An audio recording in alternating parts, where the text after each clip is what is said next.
Hey good people, it's AJ. Wanted to make a video today about what type of person should consider becoming a candidate in the CFA program if you're not already. And I think it's a question that a lot of people ask themselves we know from reading on the forums and from the information that the CFA Institute puts out, people come from all different backgrounds to the CFA program, sometimes as a means to break into the finance industry if they're coming from somewhere else, a different field. So it's a big decision to make. Some people kind of take it half-heartedly and don't end up studying all that much and kind of fail level 1 and quit. So I guess I can't necessarily say that that's a bad thing to do. I mean, studying half-heartedly for level 1 is probably better than wasting time doing something else. You're not likely going to pass the exam, and especially not levels 2 or 3, but you know, that's just something that a lot of people do. I want to make a video for the person who wants to get serious about passing all the exams and becoming a charter holder. Someone who's really going to commit a lot of their time to the program in the hopes of passing all the exams.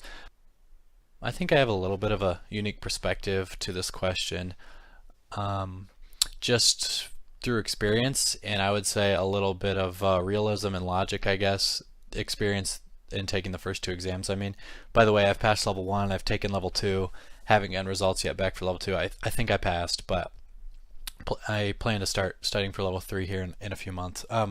After having information about the first two steps of the 3-step process, I know level 3 is pretty drastically different as far as material content wise. It's 50% portfolio management, so that's a big difference. But anyway, with the information I have from the first 2 levels, I can kind of say that the decision on whether or not to take the CFA exam should not hinge on whether or not you think the information is going to be relevant to your job. Now, that probably sounds a little funny. Obviously, it's a financial industry oriented degree or designation, and so if you are working in that industry, you might want to improve your abilities to do your job and your credentials and your education by taking the program. What I mean by your decision to take the exam should not hinge on whether or not the material is relevant to your job is that the material as a whole is really relevant to nobody's job, no one individual person's job, unless you're a CFA curriculum educator.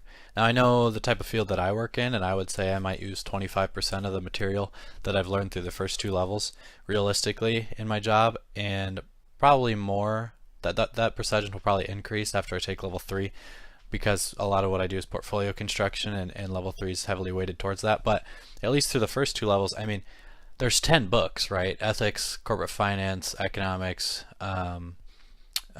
derivatives, alternatives, stocks, bonds, you know, so no one person works in like all 10 of those industries on a day-to-day basis or even a yearly basis in their given position. So I don't ever think someone should say, well, you know, I'm probably only going to use 10% of the information in my job, therefore I'm not going to participate in the program. So I don't know if that message really differs too much from what everyone has heard, but I feel like I could see people making the argument in the other direction. You should do it if you think it's going to be relevant to your job. So I might be a little bit unique in that sense that I'm saying otherwise. So who should sign up to take the exam? I think it's anyone who wants to put themselves through that challenge and wants to better themselves professionally. Think about it like, who needs to run a marathon? Nobody.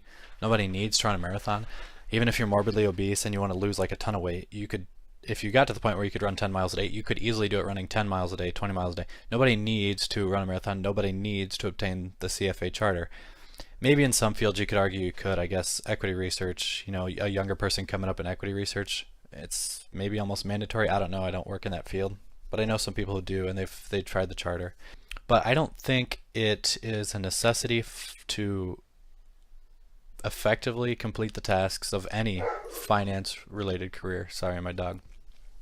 I think it can better your ability to complete the tasks in almost any finance-related career, and in differing degrees depending on where you work in finance. So like I said, for me, I might use 20-25% of the information I've learned throughout the first program. So the person who should be attempting to pass the CFA exams and become a CFA charter holder is just someone who really wants it. I think someone who wants the challenge, wants to put in the effort, and wants to I think it's more internal than external. I think it's too often related to the tasks that you would complete in your job, and not often enough related to, are you the type of person who should pursue the charter? I think even in some finance positions, it would probably disadvantage you to try to achieve the CFA charter. Specifically, I'm thinking of investment banking or working on some private equity funds or maybe some other type of funds, possibly hedge funds.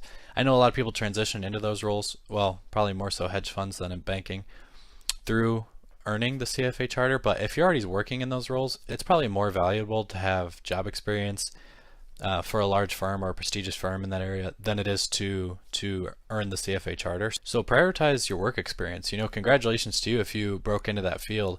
You're probably working 60 or 80 hours a week, so I don't envy anyone for that, but it's a great spot to be in, and there's really no better way to start off your career than earning a few years of experience at a big investment bank or working for a big well-known fund, something like that. So in those positions especially, earning the CFA charter should not be your priority. But for someone looking to move up in their career, I kind of mentioned it a little bit ago, it's obviously a great credential. I would probably argue maybe one of the best credentials in business or in finance, second to a PhD in finance.